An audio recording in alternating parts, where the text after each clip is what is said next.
I am Anna Day, 29 years old, a U.S. Army captain who just returned from the Middle East war zone for Christmas. But the real battlefield wasn't in the desert. It was right in my mother's oak-paneled dining room. The climax hit at 7:47 p.m., when I refused to give up my late father's chair at the head of the table to my lazy sister. Frank, my stepfather, reeking of expensive liquor, lunged at me.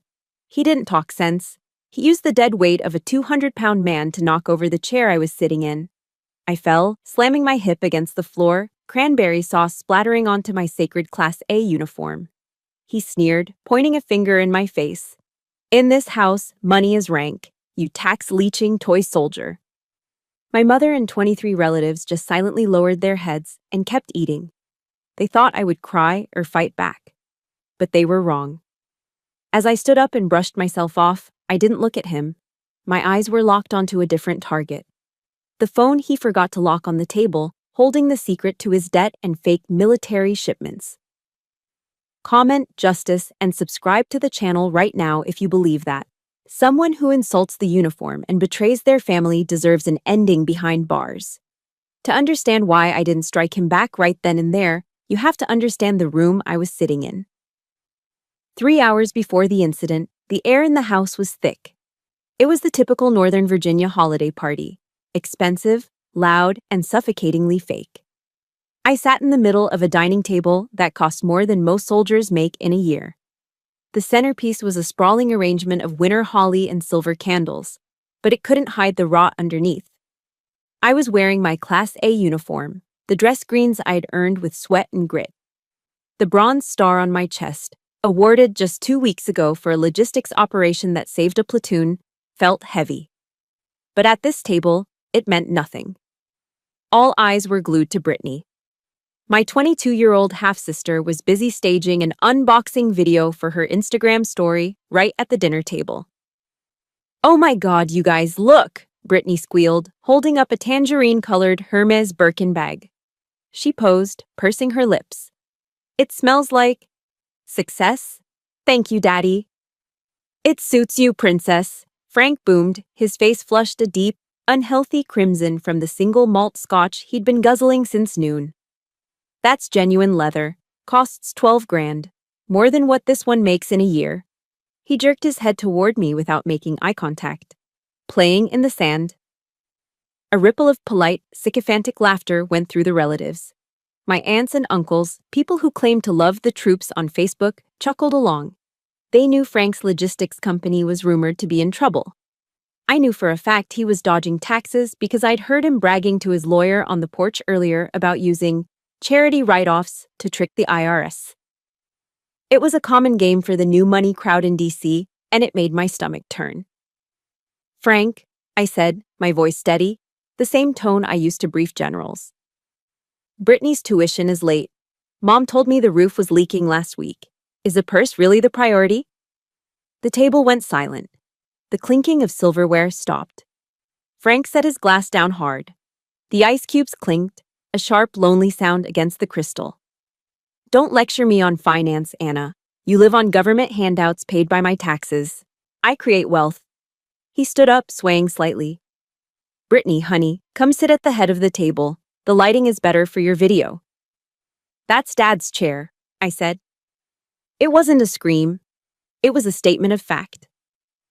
My father, Colonel Day, had sat there every Christmas until the cancer took him. It was the one boundary I had left in this house. "Your dad is dead," Frank spat, his voice dropping to a menacing growl.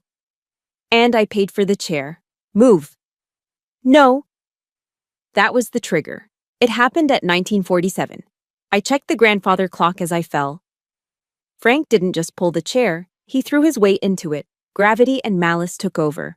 I hit the floor hard. The pain in my hip was blinding, a hot spike shooting up my spine. But the sound was worse, the shattering of the crystal serving bowl. Cold, sticky cranberry sauce exploded over my chest, soaking into the fabric of my uniform. It looked like a gunshot wound. I lay there for a second, the breath knocked out of me. The room was frozen. I looked up through the legs of the table, directly at my mother. Mom, Helen, was sitting 3 feet away. She was clutching her pearls, her knuckles pale. This was it. This was the moment.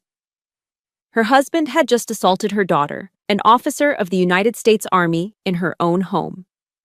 "Mom," I whispered. Helen looked at me. Then she looked at Frank. Frank was wiping a smudge of cranberry sauce from his hand onto a silk napkin with a look of utter disgust, as if I were the one who had soiled him by falling. "Anna," Mom said, her voice trembling, but not with rage, with annoyance. "Please, don't ruin the atmosphere. Just get up and apologize to Frank. He's had a long week." She turned back to her plate and speared a piece of roast potato. Something inside me died in that moment. The part of me that was a daughter, the part that craved a mother's love, turned to ash. The pain in my hip faded, replaced by a cold, metallic clarity. Situation report: hostile environment. No allies. Mission: survive and destroy. I remembered the words of General Mattis. Be polite, be professional, but have a plan to kill everyone you meet. I didn't cry. Soldiers don't cry when the enemy reveals their position. I slowly pushed myself up. My hip throbbed, but I stood at attention. I brushed a glob of red sauce off my ribbon rack. "My apologies, Frank," I said. My voice was devoid of emotion. It was the voice of a quartermaster assessing a broken supply chain. Frank grunted, satisfied. "Know your place." He turned to pour another drink, turning his back on the table.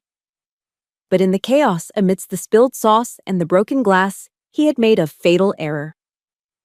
He had left his phone on the table, screen up, next to his plate. The notification light blinked. A text message preview popped up. I looked down.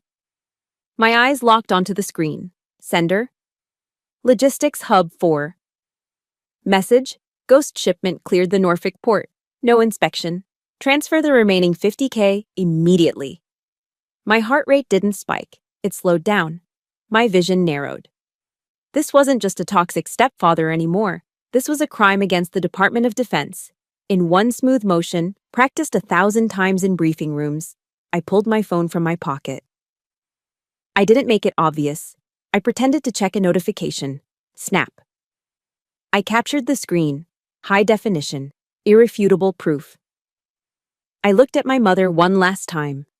She was chewing her potato, eyes fixed on the centerpiece, refusing to witness the wreckage of her family.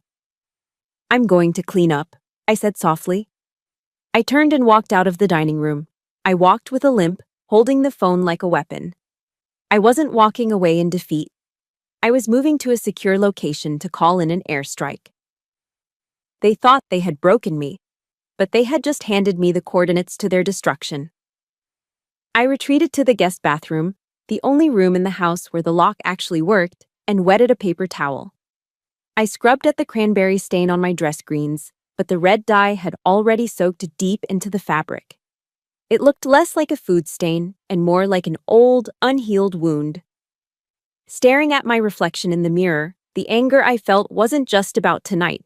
Tonight was just the symptom. The disease had started 10 years ago, on a rainy Tuesday in November. I closed my eyes and the smell of expensive scotch faded, replaced by the smell of wet earth and white lilies. I was 19. The day we buried my father, Colonel Day, the rain wouldn't stop. It was a proper military funeral. The folding of the flag was precise, the gun salute was deafening, and the sound of taps drifting over the cemetery hills broke whatever was left of my heart. That was the day Frank Morrison made his move. He wasn't family then. He was just a business associate of my father's, a man who showed up in a suit that was a little too shiny, driving a car that was a little too loud. While I stood by the grave, numb and shaking, Frank didn't stand with the respectful distance of a friend. He stood right behind my mother. I remember looking up and seeing his hand resting on her shoulder. It wasn't a comforting touch. It was heavy, possessive. Like a man staking a claim on a piece of prime real estate that had just come onto the market. "Don't worry, Helen," I heard him whisper to my mother, his voice oily. "I'll take care of the logistics. You just grieve." He took care of the logistics, all right. Within 3 months, he had moved in. Within 6 months, he had married her. And then, the erasure began. It started slowly, like a creeping mold. First, Dad's collection of military history books disappeared from the living room shelves, replaced by Frank's collection of single malt scotches. Then, the portrait of my father in his uniform, the one that hung over the fireplace, was taken down. "It's too morbid, Helen," Frank had said. "We need to look forward, not backward." He replaced the hero who built this house with a $3,000 piece of abstract art that looked like spilled paint. But the moment I knew Frank was an enemy combatant happened a year later. I came home from my ROTC training for the weekend. I walked into the living room and froze. The American flag that had draped my father's casket, the one presented to my mother with the words, "On behalf of a grateful nation," was usually kept in a triangular display case on the mantel. That day, the case was open. The flag was unfolded, lying on the mudroom bench. Frank was sitting there, lacing up his golf shoes. It had been raining. His shoes were caked in mud. I watched, paralyzed, as he reached for the stars and stripes, my father's shroud, and used the corner of it to wipe a smudge of dirt off his leather heel. "What are you doing?" I had screamed, lunging forward to snatch the flag away. Frank just laughed, not even looking up. "Relax, soldier girl. It's just a piece of cloth. Your mom wanted me to clear off the mantel for her vase collection." He loved to play the patriot when it suited him. At the local country club bar, after 3 drinks, Frank would tell anyone who would listen about his time in the service and how much he loved this country. He stole the valor of better men to sell his contracts. But I had seen his medical records in the mail once. Classification, 4F. Reason, bone spurs. He hadn't served a day in his life. The erasure wasn't just emotional, it was physical. 3 days after the funeral, I went back to college. When I returned for Thanksgiving, my key didn't turn in the lock. I stood on the porch for 10 minutes, ringing the bell like a stranger. When Mom finally opened the door, she looked embarrassed. "Oh, Anna." Frank thought it was safer to change the locks. You know, with just us women in the house. "I live here, Mom," I said. "Well," she fidgeted with her pearls, a nervous tic she had developed since marrying him. Frank needed a home office, and Brittany, well, she needed more closet space. So, we moved your things to the garage. My bedroom. The room where I grew up, where I dreamed of serving my country. Gone. Converted into a walk-in shoe closet for my 12-year-old half-sister. That night, I slept on the sofa. I realized then I wasn't a daughter anymore. I was a guest, and an unwanted one at that. But the financial abuse was the sharpest blade. I remember my junior year of college. I was working 2 jobs, waitressing at a diner and stocking shelves at a library, just to pay for my tuition. I came home one weekend to ask for help. "I need $500 for textbooks, Frank," I asked, swallowing my pride. "The Army stipend hasn't come through yet." Frank sat in Dad's chair, swirling his drink. "You need to learn responsibility, Anna. Money doesn't grow on trees. If you can't afford the books, maybe you're not smart enough for the class." I left the room, humiliated, tears stinging my eyes. But as I walked past the kitchen counter, I saw a checkbook lying open. Frank had just signed a check. Pay to the order of Elite Model Search Camp. Amount, $5,000. Gores. Memo. For Brittany's dreams. $5,000 for a scam modeling camp for a 12-year-old who spent her days taking selfies. $500 denied for the education of a future officer. The Bible says in Proverbs 22:28, "Remove not the ancient landmark, which thy fathers have set." Frank hadn't just moved the landmarks. He had bulldozed them. He had paved over my father's legacy with lies and debt. And that brought me back to the biggest question of all. The question that had been gnawing at me for a decade. Before he died, Dad had pulled me aside in the hospital. His voice was weak, rattled by the chemo, but his mind was sharp. "Anna," he had wheezed, "I've set up a trust, for you, and a separate account to keep the house running. You won't have to worry." But after the funeral, when I asked about it, Frank had shut me down with a look of pity that felt like a slap.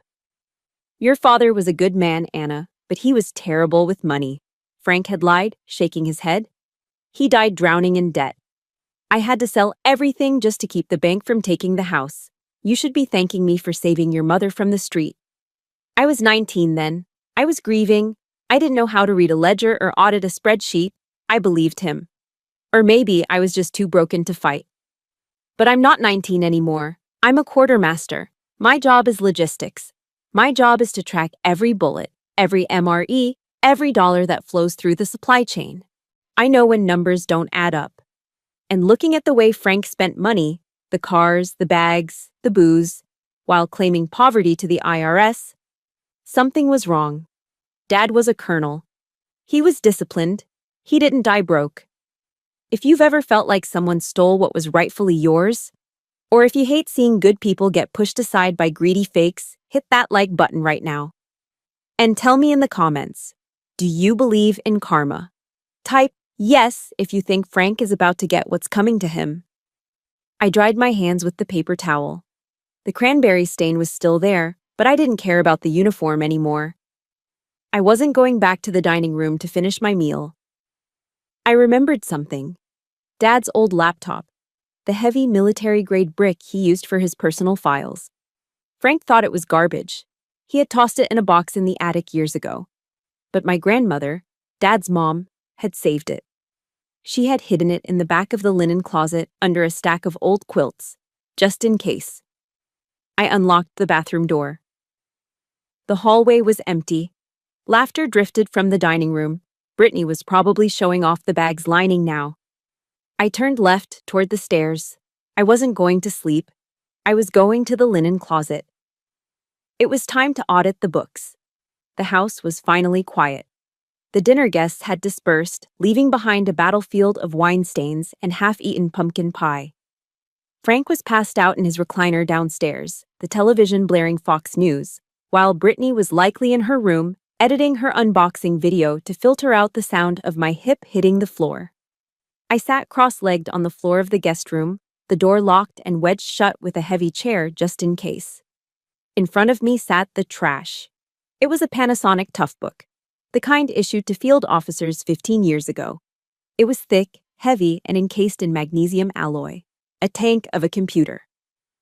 Frank had tossed it into a donation pile years ago, claiming the hard drive was fried. But Grandma, bless her hoarding soul, hadn't trusted him. She'd slipped it to me earlier that evening, wrapped in an old Afghan, whispering that she'd kept it hidden in her linen closet between the quilts and the mothballs. I plugged it in. The battery was dead, but when I connected the power cord, the little green LED flickered to life. I held my breath. The cooling fan groaned like a dying jet engine, spinning up years of dust. The screen glowed a harsh, low-resolution blue. Then came the prompt. Enter password. I sat there, my fingers hovering over the keyboard. Frank would have tried birthdays. He would have tried social security numbers. He would have tried 123345. That was why he thought it was broken. He couldn't get in. But I knew my father. I typed in the name of the stray dog we had rescued when I was 6. The dog Frank had hated because it shed on the carpets. B-U-C-K-Y-E. Access granted. The desktop loaded, cluttered with shortcuts to logistics software and old family photos. For a second, the investigative mode dropped. I stared at the wallpaper. It was a picture of me and Dad at a baseball game, eating hot dogs, laughing. I looked so young. He looked so alive. Tears pricked my eyes. A sob caught in my throat, hot and sharp. I wanted to close the lid, curl up, and just be the grieving daughter again. I wanted to mourn the man who had protected me. But then I remembered the cranberry sauce on my uniform. I remembered Frank's laugh. And you shall know the truth, and the truth shall make you free. John 8:32. It was Dad's favorite verse. I wiped my eyes with the back of my hand. Okay, Dad, I whispered. Let's see what you left me. I wasn't just a daughter anymore. I was a quartermaster, and I was about to conduct an audit. I I pulled out my phone and opened the photo I had snapped of Frank's text message earlier. Ghost shipment cleared. Transfer the remaining $50K. I needed to find the pattern. Frank was lazy. Criminals are creatures of habit. If he was moving money now, he had started years ago. I opened the accounting software. It was an old version of QuickBooks, but I saw something else installed. A secondary encrypted database masquerading as a system file. In the military, we call this a double-entry bookkeeping scheme. One set of books for the IRS, showing low profits and high expenses, another set for the real money. I cracked the secondary file. It wasn't hard. Frank had used the same password for everything after he took over Dad's PC. The spreadsheet that opened made my blood run cold. It was a map of theft, systematic, ruthless looting. I scrolled through the years. Frank hadn't just mismanaged Dad's company. He had gutted it. He had created a web of shell companies in the Cayman Islands. And the name of the primary holding company? The Brittany Foundation.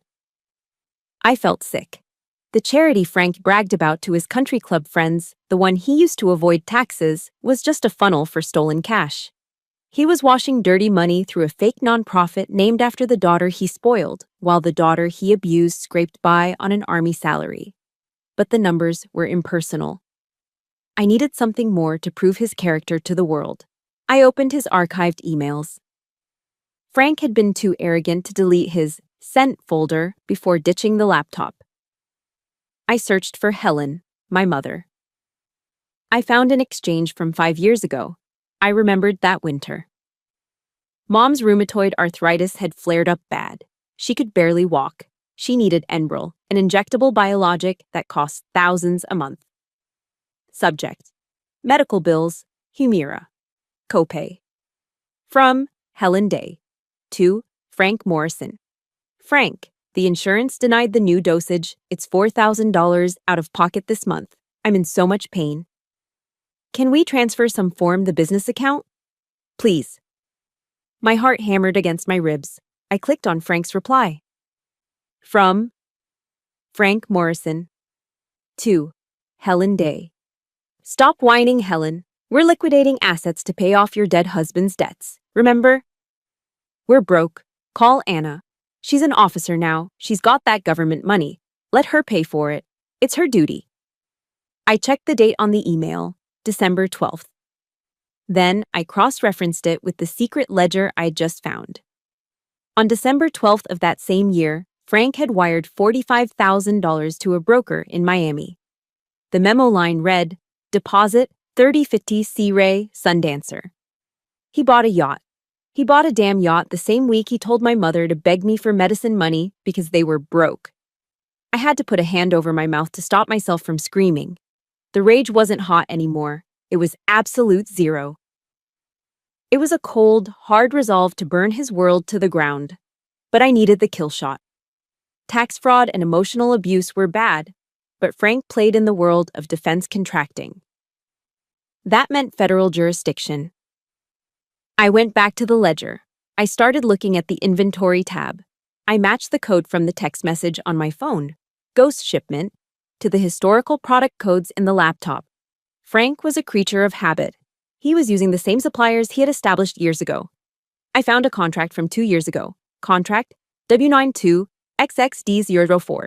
Client, Department of Defense, DLA Aviation. Item, high tensile rotor bolts. NSN 530601442XXXX. Specs, grade 8, titanium alloy. Made in USA required.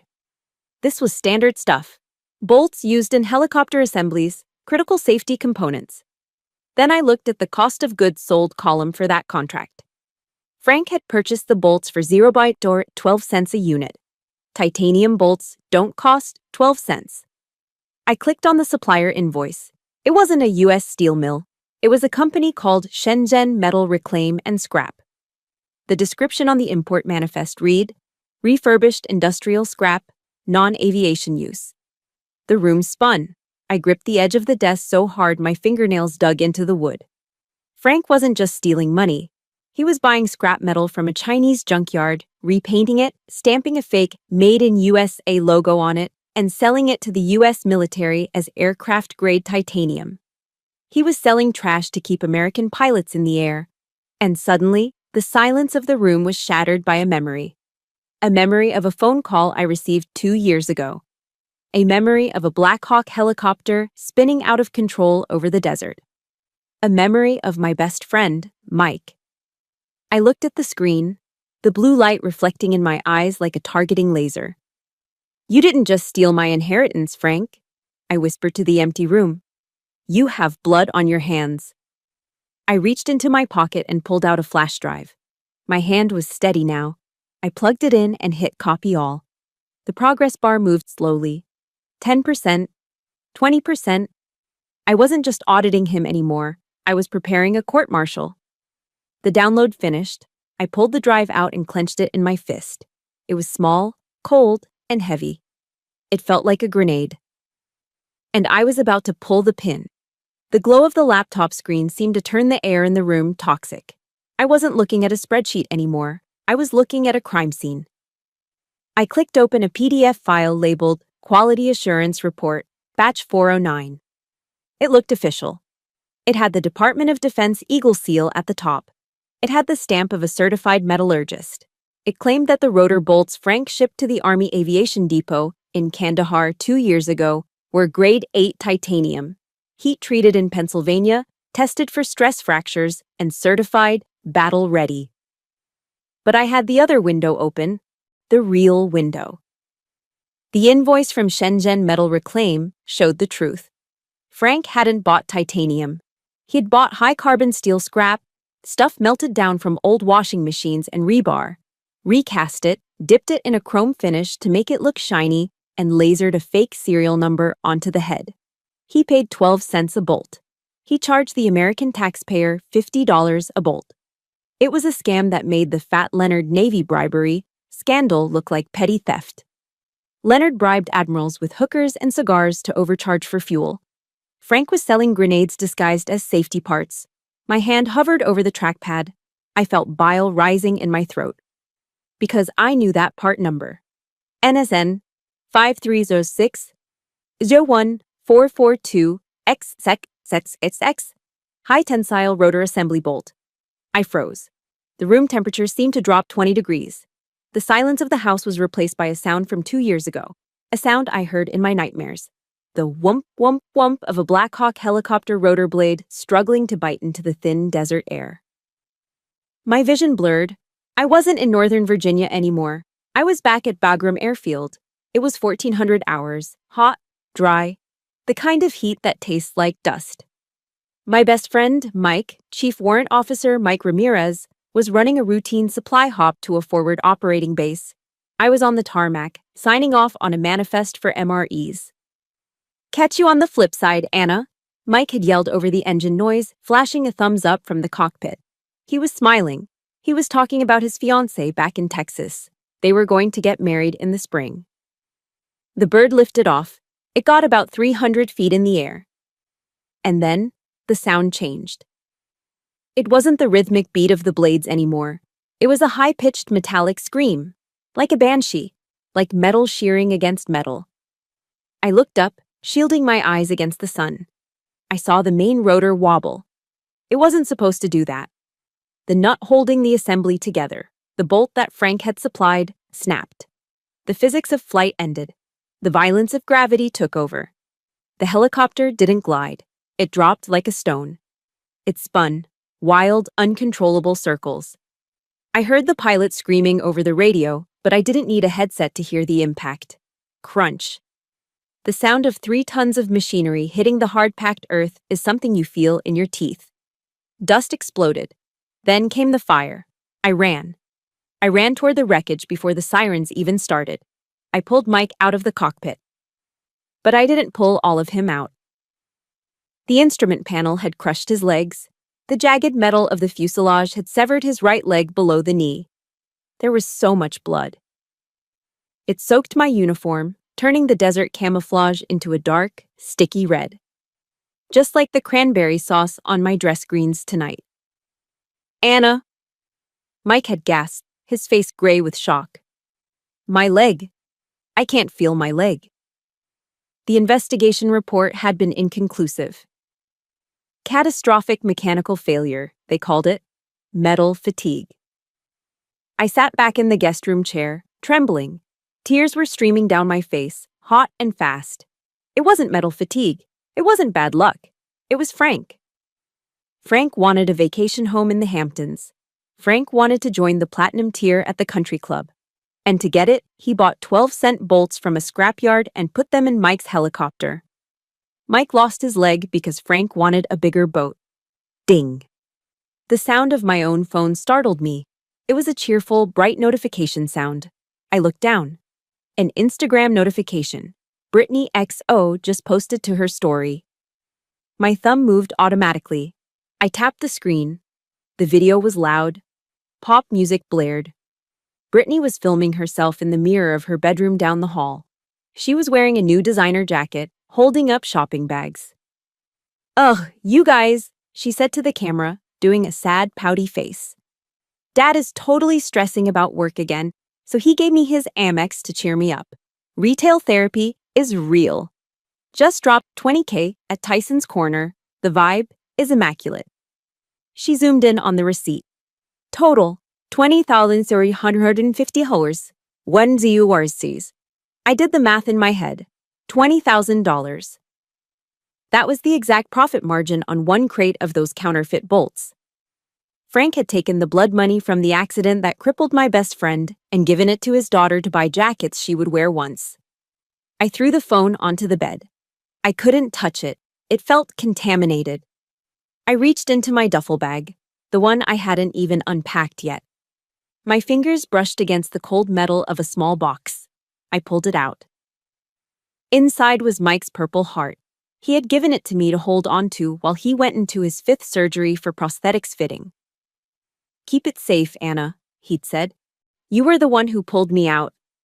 I clutched the metal in my hand. The edges dug into my palm.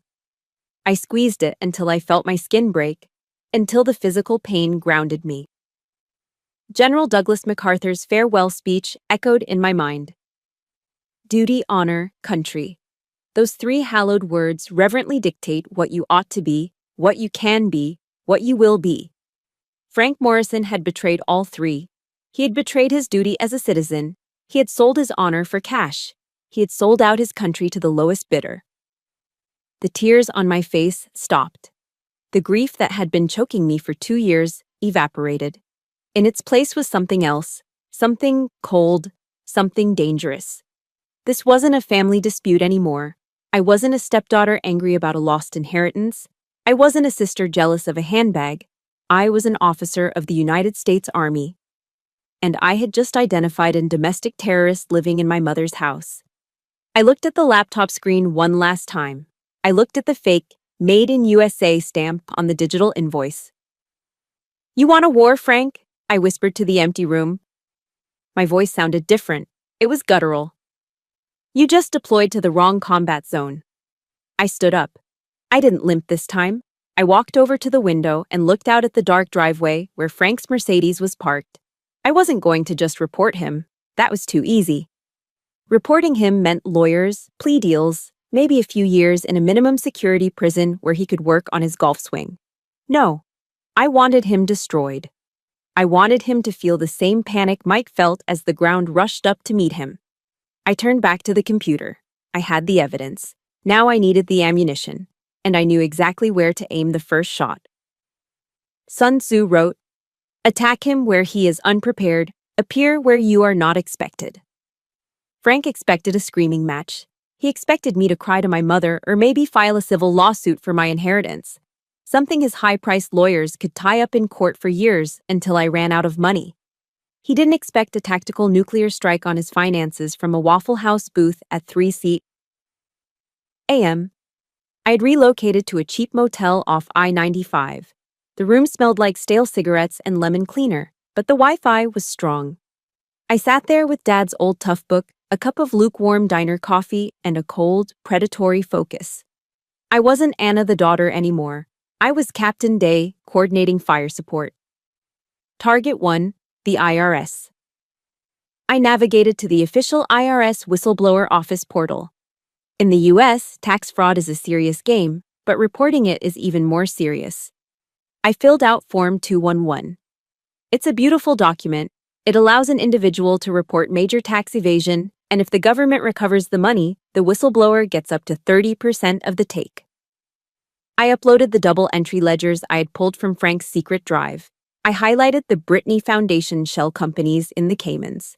I attached the receipts for the yacht, the cars, and the country club fees he wrote off as business expenses. Click, sent. Frank Morrison wasn't just going to get audited, he was going to get gutted. Target 2. The Department of Defense. This was the kill shot. I logged into the Department of Defense hotline, the secure channel for reporting fraud, waste, and abuse. I uploaded the invoices from the Chinese scrapyard. I uploaded the falsified Made in USA certificates. I linked them directly to the NSN codes for the rotor bolts that killed Mike. This wasn't just fraud. This was a violation of the outcome of the Buy American Act, and, more importantly, it was negligent homicide. The DCIS, Defense Criminal Investigative Service, doesn't play games. They don't send letters. They send agents with badges and guns. Click, sent. By 4:30 a.m., the heavy lifting was done. But I wasn't finished. I wanted to see them bleed. I wanted immediate visual confirmation of impact. I remembered the repo notice I had found buried in Frank's spam folder. Apparently, the lease on Brittany's matte black G-Wagon was 3 months behind. Frank was juggling creditors, robbing Peter to pay Paul, assuming his next government contract would cover the spread. I found the number for the local asset recovery firm, the Repo Men. They operate 24/7. I sent an anonymous tip through their website, dropping the pin for the exact GPS coordinates of Frank's driveway. Then, I hacked into the house. It wasn't hard. Frank used the same password for his Ring security cameras as he did for his email, Moneymaker1. I logged in, disabled the notification that would alert his phone, and pulled up the live feed of the driveway. Then, I waited. The sun came up over the manicured lawns of Northern Virginia at 6:45 a.m. The neighborhood was quiet, the kind of wealthy silence where you can hear a Tesla backing out of a garage 3 houses down.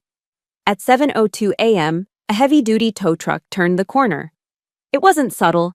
It was a massive diesel-chugging beast with Raptor Recovery painted on the side. I took a sip of my coffee, watching the screen like it was a movie. The driver was a pro. He backed up to the G-Wagon in seconds. The backup alarm, beep, beep, beep, cut through the morning air like a siren. That woke them up. I saw the front door fly open. Brittany ran out. She was wearing silk pajamas and fuzzy slippers, her phone already in her hand, recording. Hey, hey. I could hear her screaming through the camera's microphone. What are you doing? Get away from my car. Daddy, Daddy. The tow truck driver didn't even look at her. He hooked the chains under the axle. The G-Wagon, the symbol of Brittany's influencer status, tilted into the air. Then Frank appeared. He waddled out in his bathrobe, looking disheveled and hungover. He started yelling at the driver, waving his arms. "Do you know who I am?" Frank roared. "I'll sue you. Put it down." The driver just handed Frank a clipboard through the window. "Bank's orders, pal. Payments are 90 days past due. Call your lender." With a hydraulic whine, the truck hoisted the SUV onto the flatbed. Frank stood there, powerless. Brittany collapsed on the lawn, sobbing theatrically. "My vibe!" she shrieked. "How am I supposed to go to brunch?" I watched from my motel room, a cold smile touching my lips. It was petty, yes. But after watching them steal my father's legacy, seeing them lose a toy felt like a small down payment on justice. But the celebration was cut short by my own phone ringing. It was Mom. For a split second, a foolish part of me thought she was calling to check on me. Maybe she had realized she was wrong. Maybe she was calling to apologize for last night. I answered. "Hello?" "Anna." Her voice was shrill, panicked, but not for me. "What did you do?" "I don't know what you're talking about, Mom." "Don't lie to me," she snapped. "We're at the country club for breakfast. Frank just tried to pay for our omelets, and his card was declined. The platinum card, Anna. The waiter. The waiter looked at us like we were criminals. It was humiliating. I closed my eyes. Frank's card got declined, and that's my fault? You said you were going to ruin us, she hissed. Frank is furious. He's on the phone with the bank now, screaming. He says you must have reported the card stolen or hacked his accounts. How could you be so vindictive? He's your father. He's not my father, I said, my voice dead calm. And if his card is declined, Mom, it's because he's broke. He's been lying to you. Stop it, she screamed. Just stop it. Fix this, Anna. Send money. Transfer your savings. I don't care what you have to do. Fix this before the neighbors start talking. Click. She hung up. She didn't ask if my hip hurt. She didn't ask where I had slept. She only cared that her omelet wasn't paid for and that her social standing was threatened. I put the phone down on the motel nightstand. The silence in the room was heavy. I looked back at the laptop screen. The tow truck was gone. The driveway was empty. Frank was standing on the porch, furiously typing on his phone. The bank had frozen his assets. The IRS algorithms had flagged his accounts based on my report. The asset freeze I requested via the whistleblower protocol had kicked in faster than I expected. Frank wasn't just embarrassed at the club. He was locked out. He couldn't move money. He couldn't pay off the Chinese suppliers. He couldn't bribe anyone. He was a rat in a trap, and the water was rising. But I knew men like Frank. When they get cornered, they don't surrender. They get dangerous. I watched him on the screen. He stopped typing. He looked up directly at the security camera, as if he knew I was watching. The look on his face wasn't fear anymore. It was pure, unadulterated malice. He turned and walked back into the house, slamming the door. My stomach tightened. I knew what was coming next. He couldn't fight me on the facts. The facts were all on my side, so he wasn't going to fight the facts. He was going to attack the source. He was going to attack my credibility. I reached for my handgun on the table, checking the safety out of habit. The financial war was won. But the psychological war was just beginning. The knock on my motel room door came at 800 hours. It wasn't the housekeeping cart. It was a rhythmic, authoritative pounding that every soldier recognizes instantly. I opened the door. 2 military police officers stood there, flanked by a Fairfax County detective. They didn't smile. They didn't salute. Captain Anna Day, the lead MP asked. We have a summons regarding a red flag protective order filed against you. You need to come with us. They drove me to the provost marshal's office, not a jail cell, but it felt the same. The interrogation room was cold, smelling of stale coffee and disinfectant. I sat there for an hour, my hands folded on the metal table, my mind racing. I expected to answer questions about Frank's fraud. I expected to be treated as a witness. Instead, the door opened and Richard Vance walked in. Richard was Frank's lawyer, a man who wore 3-piece suits that cost more than my car and smiled like a shark sensing blood in the water. He didn't sit down. He just tossed a thick file onto the table. Rough night, Captain? Richard asked, his voice smooth and condescending. You look tired. Maybe a little unstable? Cut the crap, Richard, I said, my voice steady. I know Frank is panicked. I know his assets are frozen. You're here to cut a deal. Richard laughed. It was a dry, hollow sound. A deal? Oh, Anna, we aren't here to negotiate. We're here to help you. He leaned in, placing his palms on the table. We know about your PTSD, Anna. We know about the trauma you suffered when your friend Mike died. It's tragic, really. It makes people do crazy things. Imagine conspiracies. Threaten their families. My blood ran cold. I am perfectly sane. And I have evidence. Do you? Richard opened the file. Because according to the affidavit filed this morning under Virginia's red flag laws, you are an imminent danger to yourself and others. You hacked your father's security system. A federal crime. You stalked your sister, and you made verbal threats to destroy your family. He slid a piece of paper toward me. Read it. I looked down. It was a sworn statement. I, Helen Morrison, hereby state that my daughter, Anna Day, has been exhibiting signs of severe paranoia and violent aggression since returning from deployment. She destroyed property at dinner. She threatened her stepfather. I fear for our safety. At the bottom was a signature. Helen Morrison. I traced the ink with my thumb. It wasn't forged. It was shaky, maybe written under duress, maybe written while Frank stood over her screaming, but it was her hand. My mother had signed a document declaring me mentally unfit. She had weaponized my service, my grief, and my uniform to protect her husband's credit card. The room seemed to tilt. The air grew thin. This is the soldier's worst nightmare. We survive the war, we survive the loss, only to come home and have the very people we protected call us crazy because it's convenient for them. Here is the situation, Richard said, checking his Rolex. The Army takes these allegations very seriously. Article 133, Conduct Unbecoming. Plus the criminal charges for the hacking. You're looking at a dishonorable discharge. You'll lose your pension. You'll lose your benefits. You'll be committed for a mandatory 72-hour psychiatric hold. He paused, letting the threat hang in the air like toxic gas. Or, he continued, you withdraw your report to the IRS. You tell the DCIS it was a misunderstanding, a glitch in the old laptop caused by a virus. You check yourself into a private wellness center for exhaustion. Frank pays for it. You keep your rank. You just go away for a while. He smiled again. Frank loves you, Anna. He just wants you to get help. I looked at him. I looked at the signature of the woman who gave birth to me. I felt a cracking sensation in my chest, louder than the sound of my hip hitting the floor. I need a moment, I whispered. Take your time, Richard said, stepping back. But the MPs are outside waiting to collect your service weapon.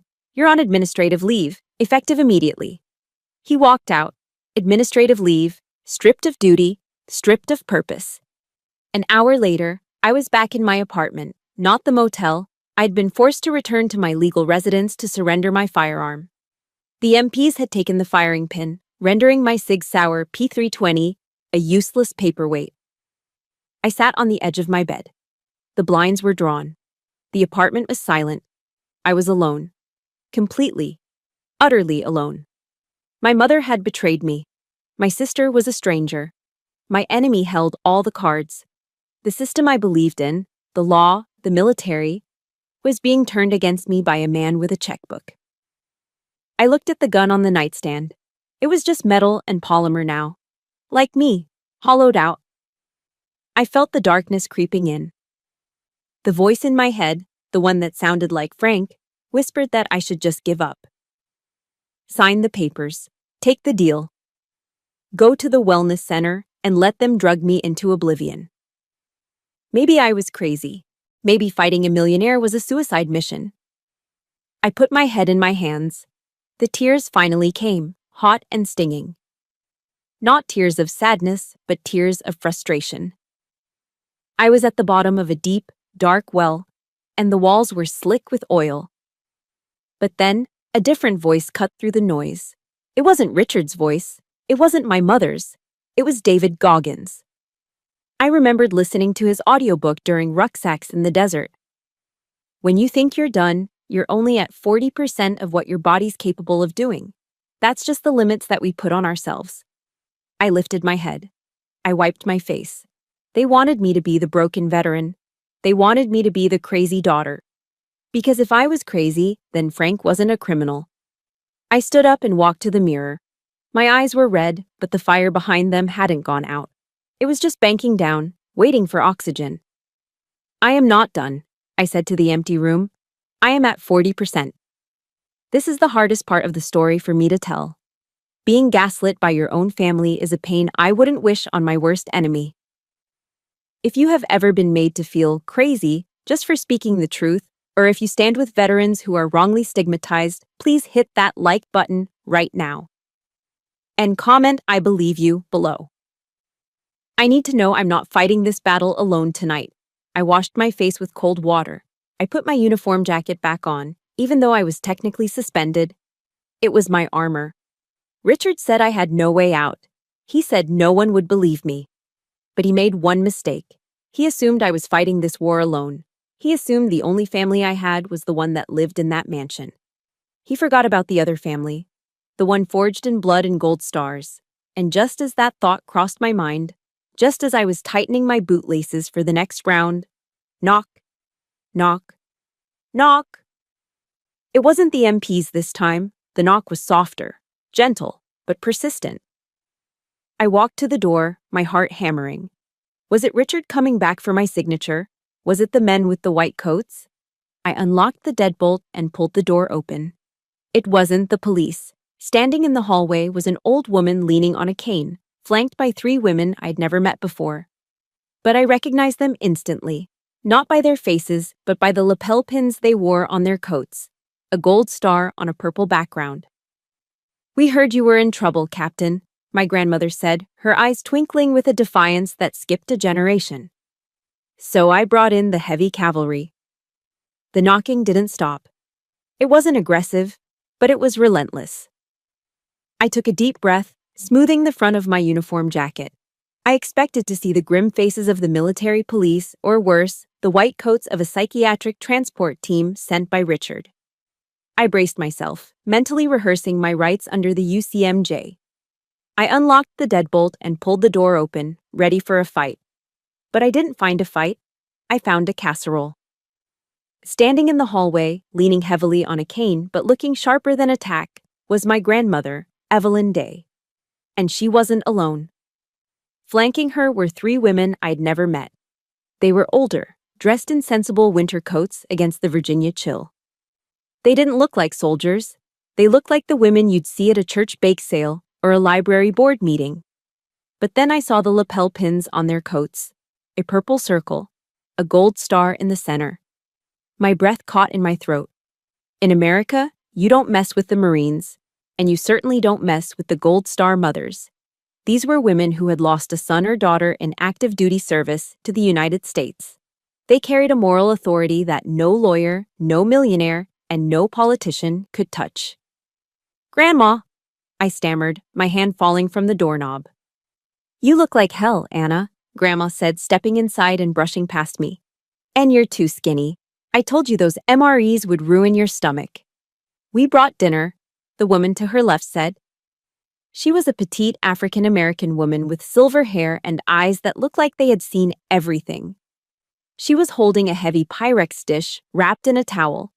The smell hit me instantly. Roasted garlic, tomato sauce, and melted mozzarella. It was the smell of home. Not the cold, sterile house I'd grown up in, but the idea of home. "I'm Mrs. Higgins," she said, walking straight to my tiny kitchenette. "Put this on the table, sugar. It's lasagna." My son, Marcus, he loved lasagna. He was a quartermaster too, just like you. 101st Airborne. I stood there, stunned, as these 4 women invaded my small, sad apartment and filled it with warmth and noise. "We heard about the red flag order," the 3rd woman said, taking off her coat. She was tall, wearing a pearl brooch next to her gold star. "My name is Martha. My husband is a retired judge in Fairfax County. We know Richard Vance. He's a snake in a 3-piece suit. He tried to pull a competency hearing on a veteran in '08 to steal his pension. We stopped him then, and we'll stop him now." I looked at Grandma. How did you organize this?" Grandma sat down on my sofa, resting her cane. "Anna, you have your intelligence network. I have mine. We call it the Bingo Hall Telegraph. But make no mistake, we are effective." I sat down at the small dining table. Mrs. Higgins cut a massive square of lasagna and placed it in front of me. "Eat," she commanded gently. "You can't fight a war on an empty stomach." I took a bite. The cheese was hot and stringy. It tasted real. It tasted like care. For the first time since I stepped off the plane from the Middle East, my shoulders dropped. The knot of anxiety in my chest loosened just enough to let me breathe. "Why are you doing this?" I asked, looking around at them. "You don't even know me." Mrs. Higgins stopped fussing with the napkins. She walked over and placed a hand on my shoulder. Her grip was firm. "We know you, Anna," she said softly. "When a soldier hurts, we hurt. Your mother, she chose her side. She chose the money, She chose the comfort. Mrs. Higgins's eyes hardened. But we are mothers who didn't get a choice. We lost our children. So when we see a child of the service being attacked, being called crazy, just for having the courage to speak the truth, we take that personally. Besides, Martha added, pulling a manila folder from her oversized purse, we have a score to settle with Frank Morrison. I stopped chewing. You know Frank? Know him, Martha scoffed. 15 years ago, before he met your mother, Frank was the treasurer for the Heroes of Nova War Memorial Fund. We were raising money to build a statue in the town square. She opened the folder and slid a photocopy of an old newspaper clipping across the table. Local charity audit reveals missing funds. Treasurer resigns. He skimmed off the top, Martha said, her voice dripping with disgust. $40,000 meant for a monument to dead soldiers. He called it administrative fees. It was legal enough to keep him out of jail, but dirty enough to get him run out of the Rotary Club. He used that money to buy his first Porsche. He stole from the dead, I whispered. He's a scavenger, Anna, Grandma said. He finds vulnerable people, widows, grieving daughters, charities, and he bleeds them dry. He thought because your father died, no one was watching the gate. He was wrong. Mrs. Higgins sat across from me. We've been watching him for years, waiting for him to slip up. But we're outsiders. We never had access to the books. We never had an insider. Until now, I said, realizing the implications. I have the data. I have the proof of the fake bolts. And we have the character witnesses, Martha said. If Richard tries to paint you as insane in court, 50 Gold Star mothers will march into that courtroom and stand behind you. Let's see a judge grant a red flag order then. Tears pricked my eyes again, but these weren't tears of despair. They were tears of relief. I wasn't an orphan anymore. I had found my tribe. But we need one more thing, Grandma said, leaning forward. Richard is good. He's slippery. He'll try to get your evidence thrown out as fruit of the poisonous tree, claiming you hacked the computer illegally. We need someone who can testify to his conspiracy. Who? I asked. Martha pulled a sticky note from the file. On it was a name and a phone number written in shaky handwriting. Dorothy Miller, Martha read. She was Richard's paralegal for 10 years. She knows where every skeleton is buried. Frank had her fired 2 weeks ago because she refused to shred a box of documents related to the Brittany Foundation. She's angry, Mrs. Higgins added, pouring me a glass of iced tea. And she's broke. She's working at a bakery in Alexandria now. If you go to her, officer to civilian, and show her you're ready to fight, she might just give you the smoking gun. I looked at the note. Dorothy Miller. This was it. This was the bridge between my digital evidence and a criminal conviction. I looked up at the women. My grandmother, the matriarch. Mrs. Higgins, the nurturer. Martha, the enforcer. They had come into my darkest hour with lasagna and logic. Eat up, Captain, Grandma said, tapping her cane on the floor. You have a meeting in the morning. I took another bite of the lasagna. It was the best meal I had ever tasted. My mother had signed a paper saying I was dangerous. She was right. I was dangerous. Because now I wasn't just fighting for myself. I was fighting for the sons of these women. I was fighting for the memory of the men Frank stole from. And I had an army of mothers covering my 6. The address on the sticky note led me to Miller's Need, a small, unassuming bakery in Old Town Alexandria. It was the kind of place where politicians' aides grabbed coffee off the record. It smelled of yeast and rain. I spotted Dorothy immediately. She was sitting in a booth in the back, looking nervous, twisting a paper napkin into shreds. But she wasn't alone. Sitting across from her was a woman I recognized instantly, a woman I despised. Sarah. Frank's executive assistant. The 20-something blonde with the fake tan and the skirts that were against dress code in any reputable office. The woman I had seen giggling at Frank's jokes while my mother sat at home in pain. My blood boiled. Was this a trap? Had Dorothy sold me out to Frank's mistress? I marched over to the booth, my boots heavy on the hardwood floor. What the hell is she doing here, Dorothy? I demanded, not bothering with pleasantries. I looked at Sarah with pure venom. Go run back to Frank. Tell him his little spy game didn't work. Sarah looked up. She didn't giggle. She didn't pop her gum. Her eyes were cold, sharp, and completely sober. Sit down, Captain Day, she said. Her voice was different, lower, authoritative, stripped of the breathless airhead accent she used at the office. I'm not sitting with you, I spat. Sarah didn't blink.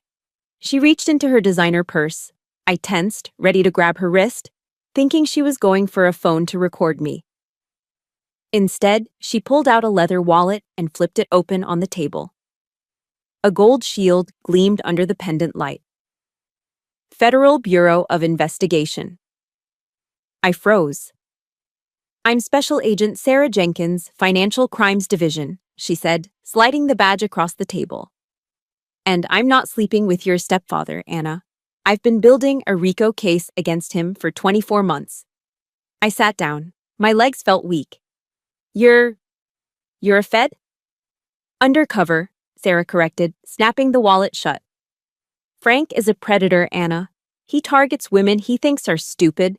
So, I played the part. I let him harass me, I let him make his disgusting comments, and I recorded every single transaction he made. She took a sip of black coffee. But I'm not the one who started this investigation. I was just the asset deployed to finish it. What do you mean? Sarah looked at me, her expression softening for the first time. This operation, we call it Operation Omega. It wasn't started by the FBI. It was started by an informant within the company, 10 years ago. She reached into her bag again and pulled out an iPad.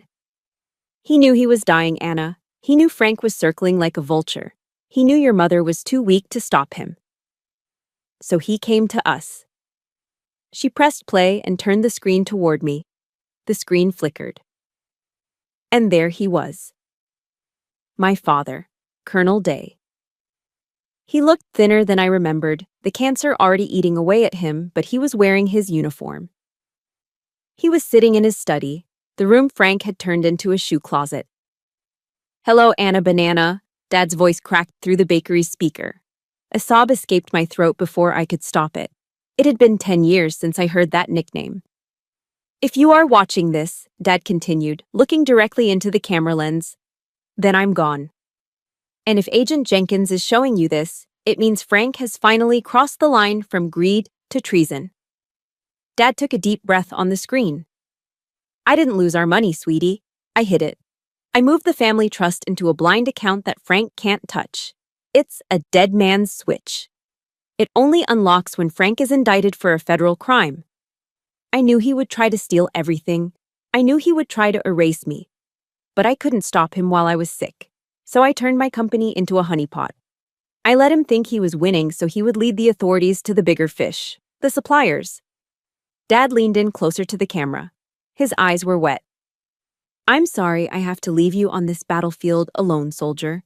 I'm sorry I can't be there to walk you down the aisle or protect you from him. But I know you. You're strong. Stronger than I ever was. Finish the mission, Anna. Take him down. I love you. The screen went black. I sat there in the bakery, tears streaming down my face, dripping onto my uniform.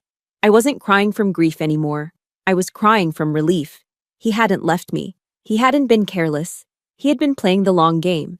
He had been protecting me from the grave this whole time. He was a good man, Anna, Sarah said softly. He gave us everything we needed to track the Chinese supply ring. But we needed Frank to make the final mistake. We needed him to panic. My report, I whispered. The whistleblowing. Exactly, Sarah nodded. When you froze his assets, you triggered the panic. He started making sloppy calls. And that's where Dorothy comes in. I looked at Dorothy. The quiet paralegal wiped her eyes with a tissue. I was in the office yesterday, Dorothy said, her voice trembling. When Richard came back from the police station, he and Frank thought they were alone. They were laughing about the red flag order, about how easy it was to trick your mother. Dorothy pulled a small digital voice recorder from her pocket. I've been the invisible woman in that office for 10 years. They forgot I was there. She pressed play. Frank's voice. Is it done? Is the bitch locked up? Richard's voice. The order is filed. Once she's in the psych ward, we'll drug her until she can't remember her own name. Her testimony will be useless. The IRS will drop the case if the whistleblower is certified insane. Frank's voice. Good. I want her broken, Richard. I want her erased, just like her father. The recording ended. The silence in the booth was heavy, charged with electricity. That, Sarah said, tapping the recorder, is obstruction of justice, conspiracy to kidnap, and witness tampering. Combined with the fraud charges, Frank isn't looking at fines anymore. He's looking at life in Leavenworth. She looked at me. The dead man's switch is active, Anna. The trust fund is unlocking as we speak. But we have one problem. Frank is planning to flee. We intercepted a flight plan for a private jet to the Caymans departing tomorrow morning. I wiped my face. I sat up straight. The despair of the last 24 hours was gone. In its place was the cold, hard steel of command. He's not going anywhere, I said. Sarah smiled. It was a dangerous smile. We have a SWAT team on standby. We were waiting for a green light from the key witness. That's you. I looked at the badge. I looked at the recorder. I thought about my father's voice. Martin Luther King Jr. said, "The arc of the moral universe is long, but it bends toward justice." My father had bent the arc for 10 years. Now it was time for it to snap back. Agent Jenkins, I said, my voice steady. What time is sunrise? Is 600 hours, Sarah replied. Then tell your men to gear up, I said. We have a house to clean. 500 hours. In the military, we call this stand to. It's the time just before sunrise when you man the perimeter, because that's when the enemy is most likely to attack. But today, we were the attack. I sat in the passenger seat of an FBI Lenco Bearcat, a massive armored tactical vehicle that looked like a black tank on wheels. We were parked at the end of my mother's street in the wealthy subdivision of Great Falls. The neighborhood was dead silent. The only light came from the street lamps reflecting off the manicured lawns and the frost on the windshields of parked Range Rovers. Target location confirmed, Agent Sarah Jenkins said into her radio. She was no longer the gum-chewing secretary in a short skirt. She was wearing a Kevlar vest with FBI emblazoned in yellow across the chest, holding an M4 carbine. Perimeter is set. All units, hold for green light. I adjusted the collar of my Class A uniform. I had spent an hour ironing it this morning. Every crease was razor sharp. My shoes shone like black glass. I wasn't here as a daughter. I was here as a witness for the prosecution. You ready, Captain? Sarah asked, looking over at me. Execute, I said. Sarah keyed her mic. All units, go, go, go. The silence of the morning was shattered. 6 unmarked SUVs and 2 local police cruisers roared down the street, their engines screaming. The blue and red strobe lights erupted, painting the white colonial mansions in a chaotic disco of law enforcement colors. The Bearcat smashed over the curb of Frank's driveway, crushing a decorative azalea bush. Federal agents, search warrant! The voice on the loudspeaker boomed, shaking the windows of the entire block. Neighbors' porch lights flickered on instantly. Curtains twitched. The show had begun. A team of 6 SWAT operators in full tactical gear stacked up at the front door. The point man carried a battering ram. Boom. One hit. The heavy oak door, the one Frank had locked me out of so many times, splintered inward. FBI, open up, hands where we can see them. I watched from the command vehicle monitors. It was chaos inside. Clear left, clear right, second floor. Minutes later, the front door opened again. But this time, the king of the castle wasn't walking out. He was being dragged. Frank Morrison, the man who wore $3,000 suits and lectured me about net worth, was stumbled out onto the porch. He was wearing silk pajamas that clung to his paunch. His hair was a mess. He was barefoot, hopping on the cold concrete, and his hands were zip-tied behind his back. This is a mistake, Frank was screaming, his face purple. Do you know who I am? I know senators. I play golf with the DA. Call Richard Vance. Behind him, another agent escorted Brittany out. She wasn't in handcuffs yet, but she looked terrified. She was clutching her iPhone like a lifeline, trying to live stream. Put the phone down, the agent barked, snatching it from her hand. Hey, that's my property, Brittany shrieked. You can't take that. My followers are watching. It's evidence, ma'am, the agent said, bagging it. You're being detained for possession of stolen property and conspiracy to launder money. Brittany's jaw dropped. The reality of a federal indictment hit her harder than a bad comment section. Then, my mother appeared. Helen stood in the doorway, clutching her robe tight around her throat. She wasn't arrested. She stood there, trembling, watching the flashing lights illuminate the wreckage of her social status. She looked old, smaller than I had ever seen her. Frank? She wailed. Frank, what's happening? They said Rico? Frank stopped struggling. He looked at his wife. He looked at the woman who had signed a paper calling her own daughter insane just to protect him. Do something, Helen, Frank roared, spit flying from his mouth. Call the bank. Call the lawyer. Don't just stand there crying, you useless woman. Useless. The word hung in the cold morning air. I saw my mother flinch physically, as if he had slapped her. The gaslighting, the manipulation, the years of, I'm doing this for us. It all evaporated. In his moment of crisis, he didn't check if she was okay. He didn't tell her he loved her. He called her useless. She had sold her daughter for a man who viewed her as nothing more than an accessory. Bring the prisoner to the vehicle, Sarah ordered. They marched Frank down the driveway toward the Bearcat.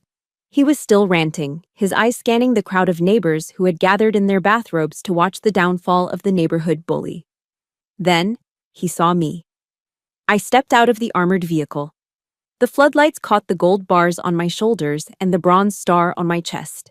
I stood tall, my posture perfect, my face impassive. Frank froze. He blinked, trying to process the image. The insane, broken stepdaughter was standing there like the statue of Lady Justice herself. You! Frank hissed. He lunged forward, but the agents held him back. You ungrateful little brat! I fed you. I put a roof over your head. You did this? You betrayed your family. Sarah stepped in front of him, pulling a piece of paper from her vest. Frank Morrison, she read, her voice loud enough for the neighbors to hear. You are under arrest for violation of the RICO Act, wire fraud, conspiracy to defraud the United States government, and negligent homicide regarding the death of Warrant Officer Michael Ramirez. Under federal forfeiture laws, this house, your accounts, and all assets are hereby seized. Frank's knees buckled. Negligent homicide? He whispered. That was just business. It was murder, I said. Frank looked up at me. His eyes were wide, filled with fear for the first time. Anna, please, tell them. I'm family. We can work this out. The trust fund? I can give it back. Just tell them to stop. I looked at him. I looked at the man who had wiped his muddy shoes on my father's flag.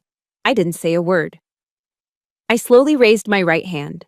Fingers straight, palm flat, arm parallel to the ground. I rendered a slow, sharp hand salute. It wasn't a salute of respect for him. It was a salute to the mission accomplished. It was a signal to my father that the perimeter was secure. It was a goodbye to the toxicity that had poisoned my life for a decade. Frank slumped, defeated. The agents shoved him into the back of the SUV. The heavy door slammed shut with a finality that echoed down the street. I lowered my hand. I looked back at the house. My mother was still standing on the porch, weeping into her hands. She looked at me, her eyes pleading, begging for me to come up the steps and fix it, just like I used to fix the leaky faucets and pay the bills. Anna, she mouthed. I looked at her. I felt a pang of sadness, but it was distant, like a memory of a pain I used to have. I didn't move toward the porch. I didn't offer comfort. She had made her choice when she signed that paper. She was a casualty of her own cowardice. We're done here, I said to Sarah. I turned my back on the mansion, on the crying woman, and on the flashing lights. The sun was just starting to crest over the tree line. A new day was breaking over Northern Virginia. It was cold, but for the first time in 10 years, the air tasted clean. The sound of a federal gavel striking mahogany is different from any other sound in the world. It's final. It's heavy. It sounds like a door slamming shut forever. Frank Morrison, the judge said, looking over his spectacles. For the crimes of wire fraud, violations of the RICO Act, and negligent homicide, I sentence you to 20 years in a federal penitentiary, without the possibility of parole. 3 months had passed since the raid. The courtroom in Alexandria was packed. Frank stood at the defense table, but he wasn't the boisterous, red-faced tycoon anymore. He looked deflated, gray, and small in his orange jumpsuit. He didn't look back at the gallery. He didn't look at me. He just stared at the handcuffs on his wrists, finally understanding that no amount of smooth talking could bribe his way out of a federal cage. I sat in the front row, wearing civilian clothes, a simple navy blazer and jeans. My uniform was back in the closet, clean and honored. Today, I was just Anna. I looked over at the co-defendant's table. Brittany wasn't going to prison. She was a first-time offender, and her lawyer argued she was just a pawn. But the judge had been creative. Ms. Morrison, the judge had said, you seem to care a great deal about appearances, so, for your probation, you will serve 2,000 hours of community service. I looked out the window of the courthouse later that afternoon. Down on the street, a highway cleanup crew was working. There was Brittany. She wasn't wearing Hermes. She was wearing a neon orange vest over shapeless gray sweats, holding a trash picker, spearing cigarette butts and fast food wrappers off the sidewalk. No phone, no filters, just the reality she had tried so hard to ignore. As I walked down the courthouse steps, breathing in the crisp spring air, I heard a voice I'd been dreading. Anna! I stopped. I didn't turn around immediately. I took a breath, centering myself. Then, I turned. My mother, Helen, was standing near the bottom of the steps. She looked frail. The pearls were gone, seized as assets. She was wearing a coat I recognized from 5 years ago, before Frank. She looked like the woman who used to bake cookies with me before she let the greed rot her soul. She hurried toward me, her eyes wet. Anna, thank God, I've been trying to call you. I changed my number, Mom, I said gently. I know, she stammered, wringing her hands. Listen, honey, the lawyers, they took the house, they took the cars. I'm staying at a Motel 6 on Route 1. It's awful. The mattress smells. She reached out, trying to take my hand. I stepped back, just an inch. But it was a canyon. I need help, Anna, she pleaded. Just a loan, until I get on my feet. Frank says if we can just hire a better appeals lawyer, maybe. She was still doing it. Even now, with Frank in a cell, she was still trying to fix his mess. She was still looking for a man to save her, or a daughter to pay for her mistakes. I can't give you money, Mom, I said. Her face crumbled. But the trust fund, your father left millions. You're rich now. You're going to let your own mother live in a motel? I'm not letting you do anything, I said. You're an adult, Mom. You made choices. You signed that paper calling me insane. You watched Frank hit me and told me to apologize. I was scared, she cried. He made me. Maya Angelou once said, when people show you who they are, believe them the first time. I quoted softly. You showed me who you are, Mom. You chose your comfort over my safety, and I forgive you for that. I truly do. Then help me. I reached into my bag. I pulled out a plain white envelope. It wasn't thick. It didn't hold a check. This is the only help I can give you, I said, handing it to her. She tore it open, her hands shaking. She pulled out a single sheet of paper. Her face fell. What? What is this?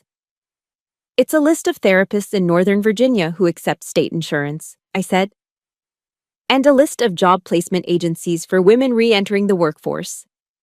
I don't need a job. I need my daughter, she screamed, the victim mask slipping.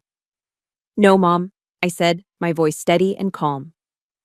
You need to save yourself. I can't carry you anymore. I have my own pack to carry. I turned away. It was the hardest thing I'd ever done. Harder than combat, harder than the raid. To walk away from a crying mother requires a strength they don't teach you in basic training. But as I walked toward the parking lot, the weight on my chest lifted. I wasn't abandoning her. I was finally respecting myself. I got into my truck and drove. I didn't go back to the motel. I drove to a warehouse district near Dulles Airport. I pulled up to a large brick building. The sign out front used to say Morrison Global Logistics. That sign was in a dumpster somewhere. A new sign was being bolted up by two workers. It was simple, black and gold steel. Day Logistics. I parked and walked inside. The smell of stale cigar smoke and cheap cologne was gone, replaced by the scent of fresh paint and brewing coffee. The abstract art was gone. In the lobby, hanging prominently on the main wall, was the portrait of Colonel Day. He was smiling, looking over the office he built, finally reclaimed from the thieves. "Morning, boss," a voice called out. I smiled. "Morning, Sergeant Miller." Jim Miller, a former Army Ranger who lost an arm in Kandahar, waved at me from the dispatch desk. I had hired him last week. In fact, I had fired Frank's entire staff of sycophants and replaced them with veterans, men and women who knew about duty, who knew about logistics, and who had been cast aside by a world that didn't understand them. Frank had used this company to kill soldiers. I was going to use it to employ them. I walked into my office, Dad's old office. I sat in his chair.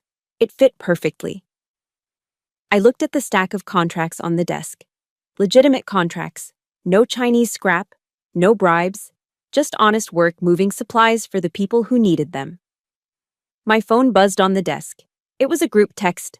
"Mrs. Higgins, lasagna night at my place on Friday. Don't be late, Captain, and bring that nice Sergeant Miller if he's hungry. Grandma, I'll bring the pie and the bourbon." I laughed aloud in the empty office. It was a real laugh, deep and unburdened. I wasn't an orphan. I wasn't a victim. I was a CEO. I was a daughter of a hero. And I was a member of the strongest family on earth, the one we chose for ourselves. I picked up my keys and walked out to the truck. The sun was setting, casting a long golden light over the Virginia hills. I rolled the window down, letting the wind hit my face. The war was over. The bad guys were in jail. The good guys had won. I put the truck in gear and merged onto the highway. I didn't know exactly where the road would take me next, but for the first time in my life, I was the one driving. And the view from the driver's seat was beautiful. Through this battle, I learned the most expensive lesson of my life, and it wasn't about money. It was about the true definition of loyalty. We are often raised to believe that blood is thicker than water, but I've realized that sometimes blood is just a biological accident. True family is defined by behavior, not DNA. Setting a boundary with a toxic parent, like I did with my mother, isn't an act of cruelty. It is an act of survival. You cannot set yourself on fire just to keep someone else warm. Your dignity and your peace of mind are the most valuable assets you own. Protect them like a fortress, and never apologize for locking the gate against those who only want to tear you down. Now, I want to turn the floor over to you. Have you ever had to make the difficult choice to cut off a family member to save your own sanity? It is a heavy burden to carry, but often it is the only path to freedom. If my story gave you the courage to stand up for yourself, or if you simply enjoyed seeing justice served today, please hit that like button. It helps more people find this message. And don't forget to subscribe to the channel for more stories about truth and resilience. Let me know in the comments below. Did I do the right thing by walking away from my mother, or should I have given her one last chance? I'll be reading your thoughts. Stay strong.